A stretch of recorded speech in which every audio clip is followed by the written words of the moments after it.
이는 기록된 바 시온 따라 두려워하지 말라. 보라 너의 왕이 나귀 새끼를 타고 오신다 함과 같더라. 아멘. 하나님의 말씀을 같이 합독하였습니다.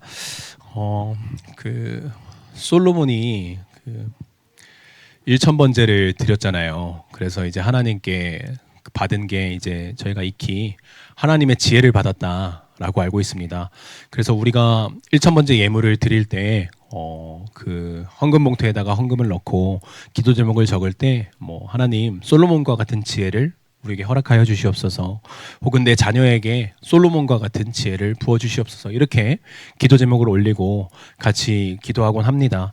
근데 성경을 보니까 하나님께서 솔로몬에게 주셨던 것은 하나님의 지혜가 아니었고 듣는 마음이었다라고 기록이 되어 있어요. 열왕기상 3장 9절에 보니까 이런 말씀이 있어요. 듣는 마음을 종에게 주사 주의 백성을 재판하여 선악을 분별하게 하옵소서. 부모 2명이 와가지고 각자 자기의 자녀라고 주장하던 때가 있었잖아요. 그때 솔로몬이 하나님 앞에 엎드리는 거예요. 듣는 마음을 종에게 주사. 히브리어로는 레브쇼메아라고 하거든요. 여러분, 하나님의 지혜는 들음으로부터 오게 되는 겁니다. 우리 마음에 듣는 마음이 있어야, 그 말씀을 들어야 하나님의 지혜가 생긴다라는 거죠. 오늘 이 자리에 계실 때 우리가 같이 기도했던 것처럼 하나님, 예배자 왔습니다. 듣는 마음을 주시고 주님의 말씀에 청종하게 하시고 말씀이 심겨지는 귀한 시간 되게 하여 주시옵소서. 이러한 은혜와 축복이 우리 공동체에게 임하게 되기를 원합니다. 우리 공동체는 이제 종려주일을 한 주 앞두고 있습니다.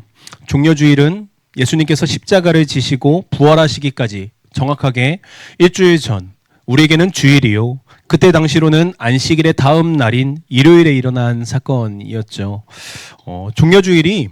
종려주일이라고 이름이 붙어진 데는 다 이유가 있어요. 예수님께서 어린 나귀 새끼를 타시고 예루살렘 성전에 입성하실 때 수많은 이스라엘 사람들이 예수님 곁에 몰려들어서 종려나무 가지를 흔들면서 외치죠. 호산나 호산나 찬송하리로다, 주의 이름으로 오시는 이스라엘의 왕이시여. 이렇게 외쳤기 때문에 많은 시간이 흘러서 이 날을 종려주일이다라고 이름이 붙게 되었습니다. 저는 오늘 여러분들과 같이 이스라엘 백성들이 왜 종려나무가지를 흔들었는지에 대해서 살펴보려고 합니다. 오늘 설교의 모든 메시지가 이 안에 들어있어요. 이스라엘 백성들은 왜 종려나무가지를 흔들었을까? 종려나무가지에 어떤 의미가 있기에 예루살렘에 입성하시는 예수님을 향하여서 누구나 할 것 없이 종려나무가지를 흔든 것일까? 그 당시에 나무가 종려나무만 있었겠습니까? 성경에 수많은 나무가 나오잖아요. 무화과나무도 있었겠고요, 감람나무도 있었겠고요, 사과나무는 없었겠습니까? 소나무는 없었겠어요? 왜 그렇게 수많은 나무들이 있었을 텐데 왜 하필 이스라엘 백성들은 종려나무가지를 들고 예수님을 향하여서 환영하면서 흔들었던 것일까? 종려나무가지에 대한 의미를 성경에서 몇 가지 찾을 수가 있겠더라고요. 성경에 보니까 이런 의미가 있어요. 이제 성경을 통해서 한번 같이 보실까요? 종려나무가지에 대한 의미. 첫 번째는 기쁨과 감사의 의미를 담고 있었습니다. 레위기 23장 40절 말씀에 이렇게 돼 있어요. 첫날에는 너희가 아름다운 나무실과와 종려나무가지와 무성한 나무가지와 시내버들을 취하여 너희의 하나님 여호와 앞에서 이래 동안 즐거워할 것이라 라고 돼 있어요. 이 말씀의 배경은요, 혹독한 광야에서 풍요로운 가나안 땅으로 들어가고 있는 과도기 중입니다.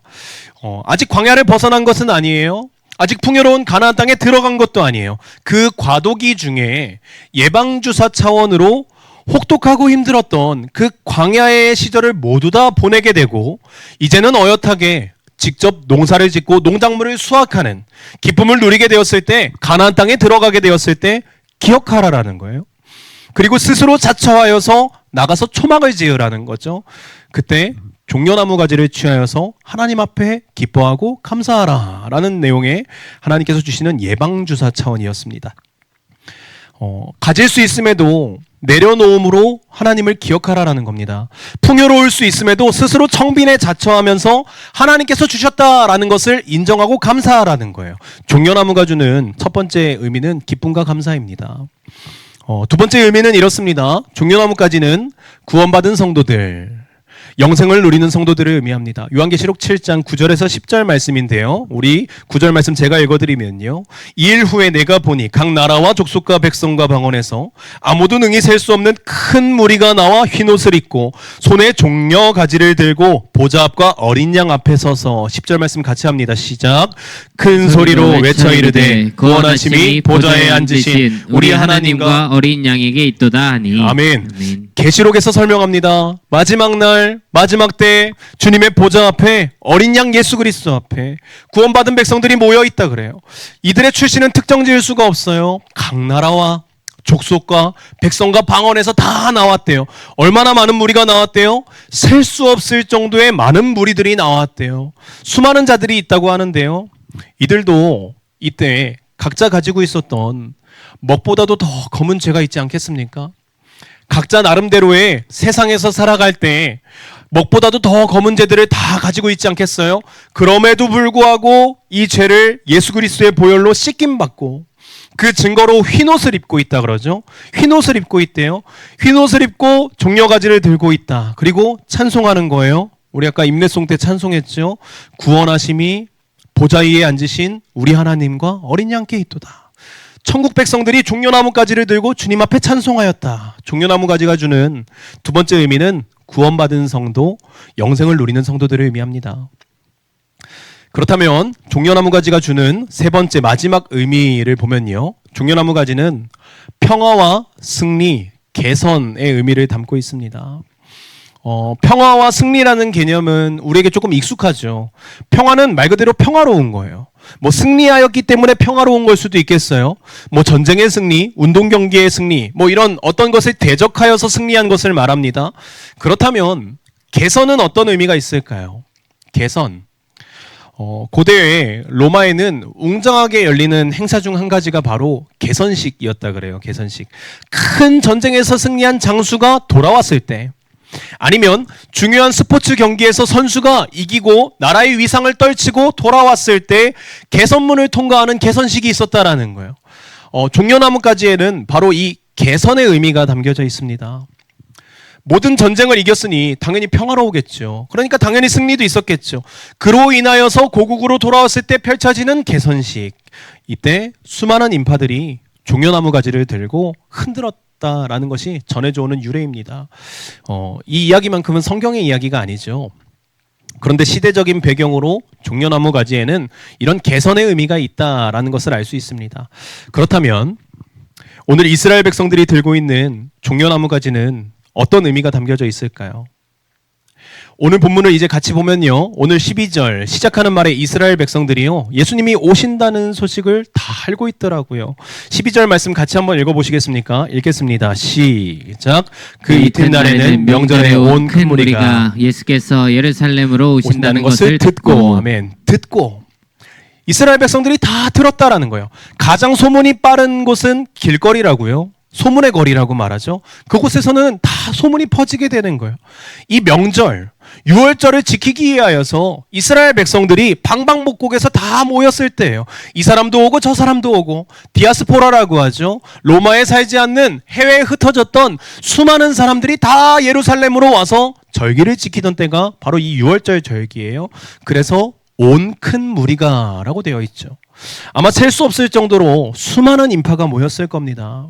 명절에 이스라엘 백성들은 다 모이는 절기니까요. 거의 전부라고 보아도 무방하겠죠. 이때 예수님께서 예루살렘으로 오신다라는 소식을 이들이 다 들었다라는 겁니다. 이들은 이미 알고 있었겠죠. 예수님이 누구신지요. 예수님께서 공생의 3년 반 동안 수많은 사역을 하셨잖아요. 예수님께서 이쪽 마을에 가시면 눈먼 자도 고치신대. 예수님께서 이쪽 마을에서는 저는 자도 일으키셨대. 이쪽에서는 중풍병자도 고치시고, 때로는 바람과 풍랑을 잠잠하게 하시고, 때로는 진흙을 이겨서 눈도 뜨게 하셨대 라는 소식이 실제로 보았던 사람도 있을 것이고, 실제로 전해 들었던 사람도 있을 것이고, 이미 이스라엘 백성들 사이에서는 이 3년 반이라는 시간 동안 예수님의 인지도가 올라갈 대로 올라간 상황이다라는 겁니다. 그래서 이스라엘 백성들은 예수님 맞이할 채비를 하는 거예요. 왜 채비를 하는지 그들은 서로의 마음을 이미 다 알고 있었던 것 같습니다. 말씀해 보니까 회의하는 장면은 없거든요. 서로 상의하는 장면은 없거든요. 그런데 한 마음으로 일사불란하게 이들이 움직이더라고요. 어린아이들에게는 어린아이들에게 맞는 종려나무 가지를 지어주고요. 어른들은 자신들에게 맞는 종려나무 가지를 들어요. 아마 그 당시에 주변의 종려나무는 씨가 말랐을지도 몰라요. 수많은 인파가 아마 몇백만 명이 되지 않았겠어요?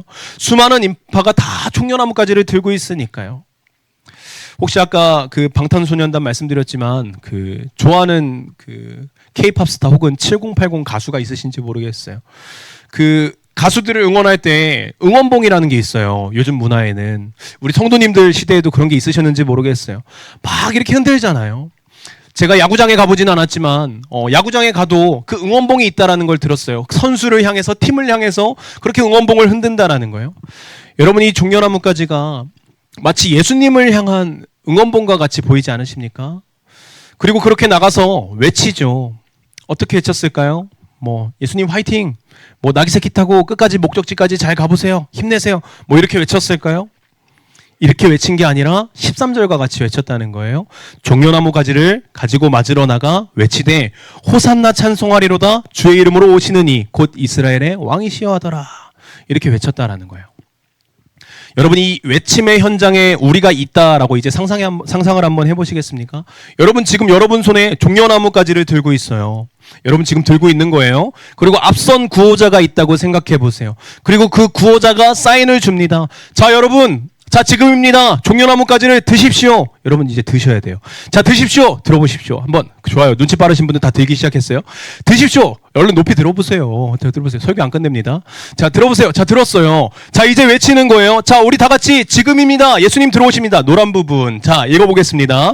자 호산나 찬송하리로다. 시작 외칩니다. 시작. 호산나 찬송하리로다. 주의 이름으로 오시느니 곧 이스라엘의 왕이시여 하더라. 자 여러분 다 내리십시오. 만약에 그 현장에서 이렇게 외침의 소리가 외쳐졌다면 우리가 그 현장에 있는 것과 같이 지금 재현했지만 그때는 떼창이라고 하죠. 몇백만 명이 모였다라는 거예요. 떼창이라고요. 얼마나 웅장했을까요? 얼마나 큰 소리가 그 예루살렘 성전을 가득 메웠을까요? 아니요. 고막이 찢어질 정도로 아마 옆 동네까지 울려 퍼졌을지도 몰라요. 반경 몇 킬로까지는 이 호산나 찬송하리로다 라는 이 외침 소리가 끊이지 않았을 거라고 생각합니다. 제가 그 믿음 생활한 지 얼마 안 됐을 때 몇 가지 정말 궁금한 내용들이 있었어요. 신앙생활을 하면서 성경을 보면서 이 순수하게 정말 궁금했던 내용들이에요. 이런 거예요. 예를 들어서 하나님은 사랑이시라고 하시는데 왜 선악과는 만드셨을까? 그것도 보암직하게, 먹음직하게, 아름답게, 못생기게라도 만들었으면 안 따먹지라도 않았을까? 안 따먹을 수 있지 않았을까? 맛없게 만들었으면 안 건드리지 않았을까? 이런 순수한 고민이 있었어요. 또 신앙생활을 처음 하기 시작했을 때 또 이런 고민이 있었어요. 이런 생각. 왜 우리 저 권사님, 저 집사님들은 항상 기도하실 때 주님께서 분명히 믿고 구하는 것은 다 이루어 주신다고 말씀하셨는데 기도하실 때마다 역사하여 주시옵소서, 이루어 주시옵소서, 구원하여 주시옵소서 이렇게 기도하실까? 하나님 피곤하시겠다. 얘야 다 역사했다. 얘야 다 구원했다. 얘야 다 이루었다. 이렇게 말씀하시면서 피곤해하지 않으실까? 이런 순수한 궁금증. 이와 더불어서 정말 궁금했던 것 한 가지는요. 이스라엘 백성들은 왜 그토록 예수님을 환영했으면서 호산나 호산나 찬송하리로다 모든 백성들 모든 인파들 다 주님을 찬송했으면서 왜 예수님께서 서게 되신 빌라도 법정에서는 왜 예수님께서 채찍을 맞으실 때에는 왜 가시면류관을 쓰시고 십자가를 지시며 골고다 언덕을 오르실 때에는 그리고 그 언덕 위에서 십자가 위에 세워지실 때에는 왜 그 어떤 누구도 외치지 않았을까? 왜 그 어떤 누구도 찬양하지 않았으며 왜 그 어떤 누구도 침묵으로 일관하게 되었을까? 저는 이 사실이 궁금했습니다. 신앙생활을 처음 시작했을 때요. 도대체 왜 아무도 예수님을 지켜주지 않았을까요? 이들의 함성 소리는 어디로 갔을까요? 마을이 떠나갈 정도로, 성전이 떠나갈 정도로 외쳐졌던 함성 소리인데요. 분명히 제가 성경을 읽어보니까 예루살렘 성전에 있었던 이 이스라엘 백성들과요, 십자가 앞에 있었던 이스라엘 백성들이 동일 인물이 맞더라고요. 한때 호산나 호산나 찬송하리로다 라고 외쳤던 사람들이 단 5일이 지난 시점, 금요일이 된 시점, 이들의 입술에서는 다른 말이 나오고 있던 게 맞더라고요. 이들이 5일이 지난 시점에서 이런 말을 합니다. 누가복음 23장 21절 한번 읽겠습니다. 시작. 그들은 소리질러 이르되 그를 십자가에 못 박게 하소서, 십자가에 못 박게 하소서 하는지라. 이상합니다. 사람이 이렇게 한순간에 바뀔 수 있을까요? 웃는 소리로 약속은 깨기 위해 있는 거야 라고 말도 하지만 어떻게 사람의 외침이 5일 만에 이렇게 바뀔 수가 있을까요? 이중인격입니까? 어떻게 이럴 수가 있습니까? 1970년대 심리학자들 사이에서 불거졌던 한 가지 이론이 있다 합니다. 이론의 제목은 기대 불일치 이론입니다. 기대 불일치 이론. 이런 거예요. 누구라도 기대에 못 미치면 분노하는 감정이 들 수 있다라는 거예요. 여러분 이 이론은 어렵지 않습니다. 예를 들어볼까요? 이런 거예요. 제가 아내와의 기념일을 챙기지 못하였을 때 아내가 그 기념일을 엄청 기대했었다면 아내는 분노하게 된다라는 거예요. 뭐 생일을 못 챙겼다. 생일을 까먹고 넘어갔다. 혹시 그러신 분들 계셨는지 잘 모르겠어요. 생일을 까먹고 넘어갔다. 결혼기념일을 까먹고 넘어갔다. 그러면 기대한 만큼에 대한 속상함이 서운함이 몰려오게 된다라는 거예요. 기대 불일치 이론. 그래서 저는 다행이에요. 생일과 결혼기념일이 같은 날 이제 결혼한 사람으로서 아내의 생일이자 아내의 결혼기념일이자 한 번에 끝낼 수 있는 은혜를 받았어요. 이게 넘어가게 되는 거예요. 여러분 또 어떤 홍보나 광고를 봤는데 물건을 샀어요. 아 진짜 좋은 거래. 근데 샀는데 막상 받아보니까 기대 불일치 이론. 이거 과대 광고였잖아. 이거 뻥튀기 광고였잖아. 이러면은 속상한 거예요. 화가 나는 거예요. 기대하였으나 일이 어긋났을 때 심리적인 현상에 대해서 말을 하는 거예요. 기대 불일치 이론. 아마 예수님과 같은 성품이 있는 사람이 아니라면 끝까지 인내하고 사랑하고 축복하겠다 이런 마음이 있는 사람이라면 아마 인내는 금방 바닥나게 돼버릴 겁니다. 그리고 그 기대치만큼의 분노가 차오르게 될 겁니다. 기대하며 소망하며 그렇게 마음을 담아뒀던 그만큼의 분노가 차오르게 될 거라는 거예요. 지금 이스라엘 백성들이 느끼는 감정입니다. 예수님을 향했던 기대가 그들의 분노로 바뀌었어요. 이들은 도대체 무엇을 기대하고 있었던 걸까요? 종려나무가지를 들며 연마을까지 떠나가라 외쳤던 그 함성 가운데 도대체 무엇을 소망하며 그 나뭇가지를 흔들었던 것일까요? 응원봉을 들 때가 있어요. 가수를 향하여서 들 때도 있고 스포츠 스타를 향하여서 들 때도 있어요. 가수를 향하여서 들었다면 뭐 이런 거 아니겠습니까? 노래를 잘해달라든가 퍼포먼스를 멋지게 해달라든가 이런 거 아니겠습니까? 스포츠 스타를 향해서 들었다면 홈런을 쳐달라든가 역전을 해달라든가 이러한 마음이 담겨 있는 거 아니겠습니까? 여러분 왜 한국 축구는 이기면 본전이고 지면은 항상 그들은 손가락질을 받아야 되는 겁니까? 기대하였기 때문이잖아요. 기대하였기 때문에. 제가 사역을 하다 보면 저는 목사니까 주변에 종종 교회에 어떤 일들을 열심히 하는 사람이 있다며 혹은 교회 밖에 이런 사역을 하는 사람이 있다며 이 사람들에게 듣게 될 때가 있어요. 정말 헌신하는 사람이에요. 정말 최선을 다하는 사람이에요. 이런 사람을 듣게 될 때가 있고 보게 될 때가 있어요. 그런데요. 정말 그분을 보면 진짜 봉사를 열심히 하시고 정말 최선을 다하시더라고요. 정말 헌신을 하시더라고요. 그런데 이런 분들 정말 귀하고 정말 소중하지만 어떤 청년이 어떤 성도님이 모든 것들을 다 잘하시고 헌신하고 봉사하시고 계시더라도 이런 것들을 통해서 이분이 믿음 생활까지 잘한다라고는 말할 수 있는 게 아니더라고요. 여러분 열심으로 신앙의 정도를 체크할 수는 없는 거더라고요. 땀으로 신앙의 깊이를 체크할 수는 있는 것이 아니더라고요. 열심과 땀이라는 것은 신앙인에게 분명히 표출되는 현상이에요. 신앙이 좋으면 믿음이 좋으면 열심도 나오게 되고 땀도 흘리게 되는 거예요. 근데 반대로 열심과 땀이 있다 그래서 신앙이 좋다라고는 말할 수 없다라는 거죠. 이스라엘 백성들이 열과 성을 다해서 종려나무가지를 흔들고 있지만 이들이 잘하고 있다라고는 말할 수 없다라는 거예요. 이들은 무엇 때문에 열심히 종려나무가지를 들고 소리쳤다가 무엇 때문에 예수님을 십자가에 매달으라 라는 소리로 바뀌어 버리게 된 것입니까? 결론부터 말씀드린다면 시작이 잘못됐습니다. 단축구멍은 시작점이 맞지 않으면 끝까지 온전하게 잠길 수가 없습니다. 어떻게 해도 잠길 수가 없어요. 이스라엘 백성들이 들고 있는 종려나무가지에 담긴 마음부터가 잘못됐었습니다. 호산나 호산나 찬송하리로다 주의 이름으로 오시는 이 이스라엘의 왕이시여. 이스라엘 백성들의 고백이 열심과 땀으로는 잘 포장된 신앙의 그림인 것처럼 보였지만 예수님을 환대하고 예수님을 모셔드리고 예수님을 대접하며 예수님을 향하여서 찬양하고 왕으로 추대하는 모습, 고백은 그럴싸해 보였지만 시작이 잘못됐었습니다. 이제 잘못된 시작을 볼까요? 잘못을 잡으려면 시간을 거슬러 올라가야 합니다. 과거에 이스라엘이라는 나라는 바벨론과 아수르에 의해서 멸망하게 되었습니다. 나라를 잃었어요. 지금의 현 주소는 로마라는 나라 안에서 마치 난민과 같이 살아가고 있는 신세입니다.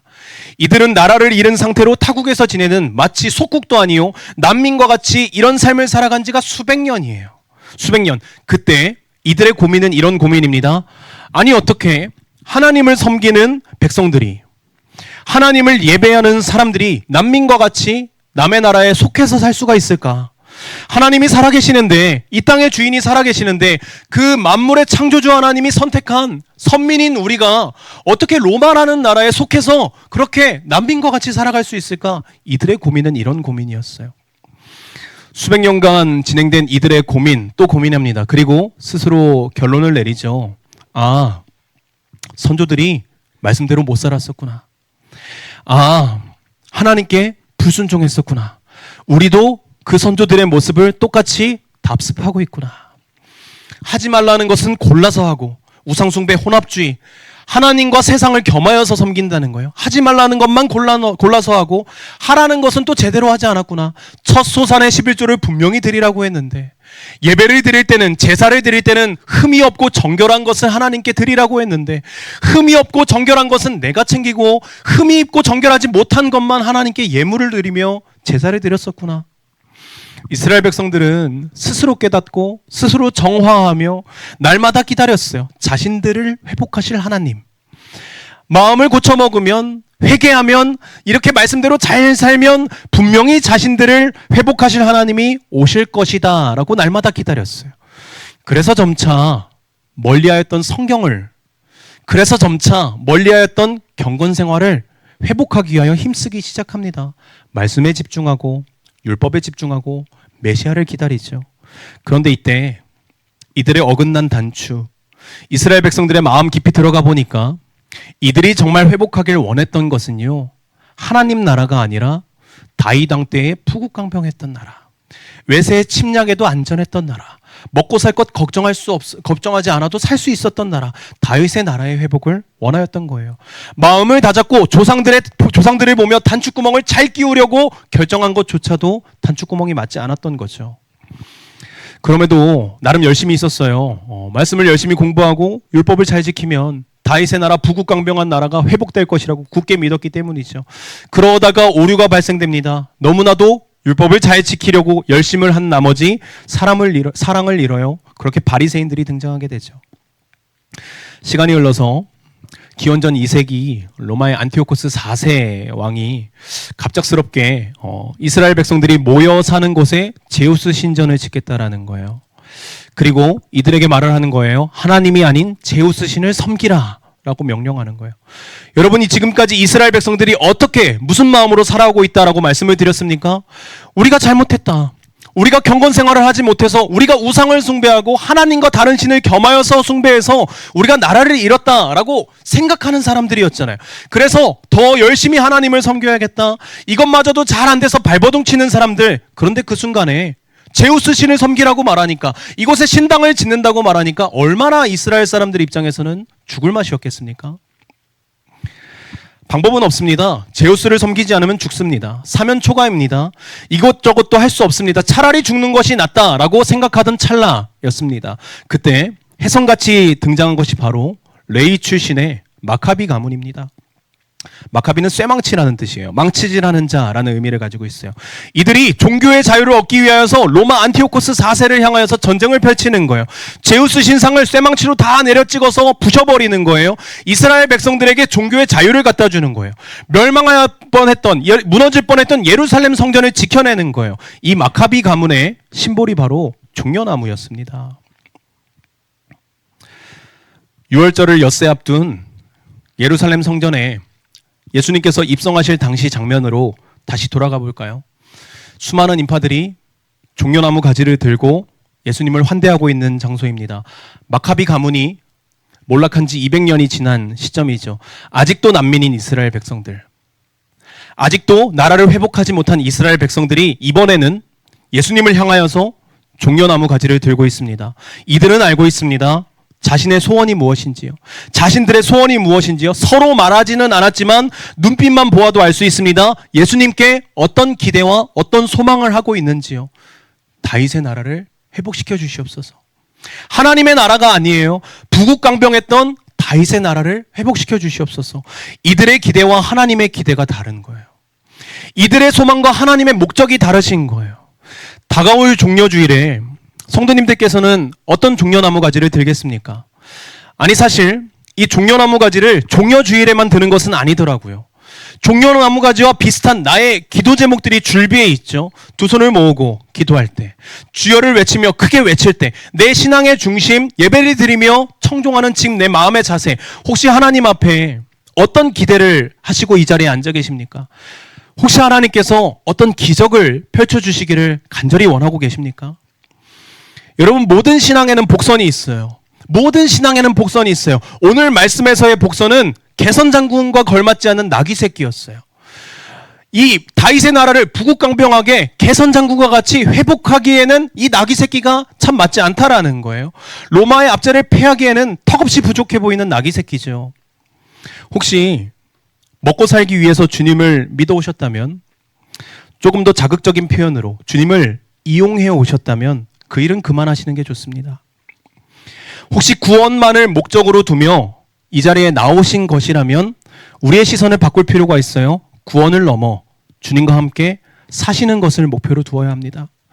여러분, 혹시 자녀들이 잘 되면 좋겠죠. 그러나 이 자체만이 목표가 되어서 신앙생활을 하고 있다면 지금이라도 그러한 신앙생활은 멈추셔야 되지 않을까요? 예수님께서는 이 땅을 섬기러 오셨어요. 가장 낮은 말구유에 가장 허름한 나귀 새끼를 타고 가장 처참한 십자가를 지시며 모든 세상 죄를 짊어지는 어린 양이 되어주셨어요. 그분의 의도와 우리의 중심이 맞을 때, 그때가 바로 은혜 충만, 성령 충만한 상태가 아니겠습니까? 예수님께서 오늘 내게 말씀하십니다. 정말로 하나님의 나라의 회복을 원하느냐? 내가 원하는 것은 다윗의 나라의 회복이 아니요, 이 땅에서 잘 먹고 잘 사는 게 아니요, 하나님 나라의 회복, 영혼의 회복인데, 정말로 이스라엘 사람들아, 정말로 석천교회 사람들아, 정말로 하나님의 나라의 회복을 원하느냐? 여러분, 하나님의 나라는 우리의 마음에 있습니다. 누가복음 17장 21절 말씀 같이 한번 읽겠습니다. 시작. 또 여기 있다 저기 있다고도 못하리니 하나님의 나라는 너희 안에 있느니라. 주님께서 나와 저와 여러분을 통하여서, 우리 교회를 통하여서 이루실 선하신 일들이 있으시대요. 예수님께서 말씀하시는 진정한 회복은 영혼의 회복입니다. 예수님께서 원하시는 진정한 회복은 교회의 회복입니다. 이스라엘 백성들이 원하는 나라의 회복, 국가의 회복, 정치적인 이념의 회복이 아닌 한 영혼의 회복이라는 거예요. 여러분, 가정이 살아나야 됩니다. 그래야 교회가 살아나게 되고요, 이기심의 신앙에서 하나님을 향한 신앙으로 탈바꿈하셔야 됩니다. 주님께서 저와 여러분에게 말씀하시는 거예요. 이 회복을 위하여서 내가 이 땅에 왔다라는 거예요. 하늘 보좌를 버리고 이 땅에 사람의 몸으로 오셨다라는 거예요. 이 회복을 위하여 창조주인 내가 사람이 되었다. 이 회복을 위하여서 십자가를 졌으며, 이 회복을 위하여 부활했고, 이 회복을 위하여서 정말 작고 작은 저와 여러분의 마음에 찾아오셨다라는 거예요. 죄도 많고요, 시기도 많고요, 미움도 많고요, 질투도 많고요. 무엇보다 중요한 것, 사랑하는 것보다 바쁜 시간들이 더 많은 제 마음에 주님께서 찾아오셨다라는 거예요. 만물보다 거짓되고 심히 부패한 이 마음에 창조주 하나님이 찾아오셨다라는 거예요. 그 마음에 주님께서 계시다는 믿음으로 한번 대답해 보신다면요, 어떤 종려나무 가지를 들겠습니까? 설교를 준비하다 보니까 하나님의 말씀이 제 마음에 들어오니까, 이 말씀이 살아있고 활력이 있고 어떤 검보다도 예리하니까 제 혼과 영과 관절과 및 관절 골수까지 다 찔러 쪼개니까 제 생각과 뜻을 다 판단하게 되더라고요. 여러분, 저도 기도해요.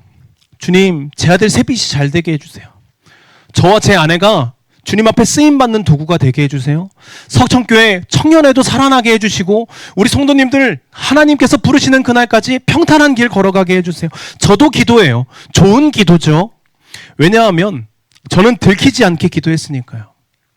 제가 주님께 기도할 때 포장을 아주 잘해서 그 기도를 올려드렸으니까요. 이 기도가 잘못된 것을 전혀 눈치채지 못했죠. 기도한 저 본인 스스로조차도요. 근데 말씀을 준비하다 보니까요. 이 기도의 포장지는 그럴싸했는데 알맹이가 터무니없더라고요. 이 기도에는 제 욕심이 너무나도 많이 들어가 있었다는 것을 깨닫게 됐더라고요. 여러분, 세비씨가 잘 크면 어떤 게 잘 크는 겁니까? 여러분, 저와 제 아내가 부부 사역자로 쓰임받으면 어떻게 쓰임받아야 잘 쓰임받았다고 말할 수가 있겠습니까? 우리 교회가 청년회가 얼마나 더 잘 돼야 되고 우리 교회가 얼마나 더 잘 돼야 하나님께서 칭찬하신다고 그렇게 말할 수가 있겠습니까? 저는 이 모든 것들을 위해서 제 영광을 취하려고 했던 그런 포장지와 같은 마음이 벗겨지고 나니까 창피한 마음이 다 들키게 되었습니다. 우리 잠잠히 내가 들고 있는 종려나무까지 내가 신앙생활을 하며 품고 있는 마음을 살펴봅시다. 그렇게 살폈을 때 내 중심에 아직도 남아있는 내 이기심, 내 욕심이 있다면 이제 온전히 내려놓고 주님과 함께 십자가에 못 박혔음을 믿고 2000년 전에 이미 끝났음을 믿고 새 피조물 된 믿음으로 내 영혼을 주님의 생각과 마음으로 같이 채워봅시다.